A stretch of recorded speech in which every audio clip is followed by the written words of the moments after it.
తనది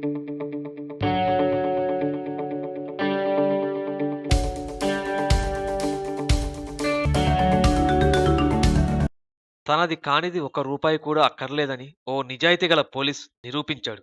సమాజం నుంచి వస్తున్న అభినందనలే అతనికి నిజాయితీకి నిదర్శనం. ఢిల్లీ పోలీస్ శాఖలో ఎస్ఐగా విధులు నిర్వహిస్తున్న 54 ఏళ్ల మదన్ సింగ్ ప్రస్తుతం సామాజిక మాధ్యమం ఫేస్‌బుక్ ట్రెండింగ్‌లో ఉన్నాడు. ఓ వ్యాపారికి చెందిన నగదును తిరిగి ఇచ్చేయడంతో ఆయన ప్రశంసలు అందుకుంటున్నాడు.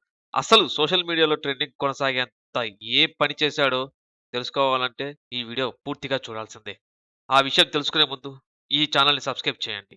జనవరి 7 ఉదయం 9:30కు ఒక సైక్లిస్ట్ రోడ్డుపై పడి ఉన్న వాలెట్‌ను తీసుకోవడాన్ని ట్రాఫిక్ ఎస్ఐగా పనిచేస్తున్న మదన్ సింగ్ గుర్తించాడు. వెంటనే అతన్ని వెంబడించి ఆ వాలెట్‌ను స్వాధీనం చేసుకున్నాడు.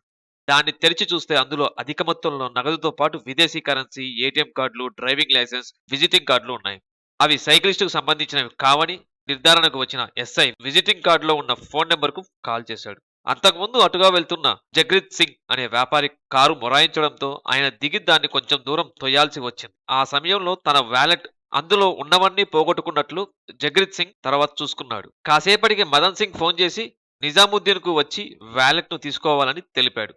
దొరికిన వాలెట్‌లో ఖచ్చితంగా డబ్బు మాత్రం ఉండదని, కేవలం గుర్తింపు కార్డులు చూసి ఫోన్ చేసి ఉంటారని జగ్రీత్ సింగ్ అభిప్రాయపడ్డాడు. కానీ అతని ఆలోచనలకు భిన్నంగా ఎస్ఐ మదన్ అందులో ఉన్న కార్డులతో పాటు 35,000 నగదు, $300 జగ్రీత్ సింగ్ కు ఇచ్చేశాడు. అది చూసి జగదీష్ సింగ్ ఆశ్చర్యానికి గురయ్యాడు. అందులో నుంచి ఒక్క రూపాయి కూడా పోకుండా తిరిగిచ్చిన మదన్ నిజాయితీకి ఫిదా అయిపోయాడు ఆ వ్యాపారి జగదీష్ సింగ్. ఆ వ్యాపారి 5,000 రివార్డును మదన్ కు ఇవ్వడానికి చాలా బలవంత పెట్టాడు. అందుకు అంగీకరించని ఇతను తన డ్యూటీ మాత్రమే చేశానని తెలపడం ఒక విశేషం.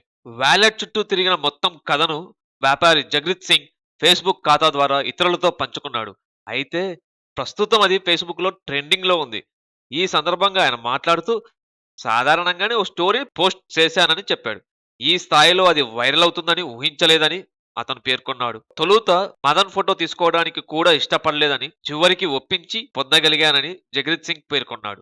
సోమవారం సాయంత్రం వరకు ఈ పోస్టును 1,500 మంది షేర్ చేయగా మదన్ సింగ్ ను అభినందిస్తూ 1000కి పైగా కామెంట్లు వచ్చాయి. ట్రాఫిక్ డీసీపీ డీకే గుప్తా మాట్లాడుతూ మదన్ నిజాయితీని తామెంతో ప్రశంసిస్తున్నామని, అతడు మమ్మల్ని గౌరవపడేలా చేశాడని అతను పేర్కొన్నాడు.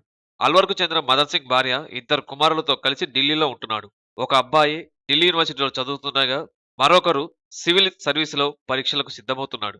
ఎంతో నిజాయితీ ఇతనిలో ఉంది కదండి. మనం కూడా ఈ విధమైన నిజాయితీతో ఉంటే ఎంతో బాగుపడతాం మనమందరం. పరుసుతో సహా ఉడాయించిన సందర్భాలు ఎన్నో చూసాం మనం వీడియోలలో. కానీ మదన్ వీటన్నిటికి విరుద్ధంగా తన నిజాయితీని తాను చాటుకున్నాడు. తన డ్యూటీని తాను సక్రమంగా చేశాడు. మనం కూడా అంతే. మన డ్యూటీని సక్రమంగా నిర్వర్తిస్తే ఎవరికీ ఏ ప్రాబ్లమ్స్ ఉండవు. ఫస్ట్ మనం మారాలి. మనం మారితే దేశం మారుతుంది. దేశం మారాలి అంటే కుదరదు. ఫస్ట్ మనం మారాలి. మనం మారడం స్టార్ట్ చేస్తే దేశం దానంతటదే మారుతుంది. మన దేశానికి స్వతంత్రం వచ్చి ఇన్ని సంవత్సరాలైంది. ఇప్పటికీ అభివృద్ధి చెందుతున్న దేశంగా చెప్తున్నాం తప్ప ఎప్పుడు అభివృద్ధి చెందుద్దో చెప్పలేం.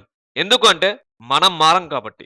మనం మారితే మన దేశం మారుతుంది. రోజు పడుకునే ముందు ఒక మంచి పని చేశాము అని గుండెల మీద చెయ్యేసుకొని పడుకునే రోజు ప్రతిరోజు మీకు కలగాలని ఈ ఛానల్ కోరుకుంటుంది. ఈ వీడియోని అందరికీ షేర్ చేసి అందరిలో నిజాయితీని పెంచండి. Please subscribe this channel. Stay tune our channel. జై స్వచ్ఛ భారత్. జై హింద్.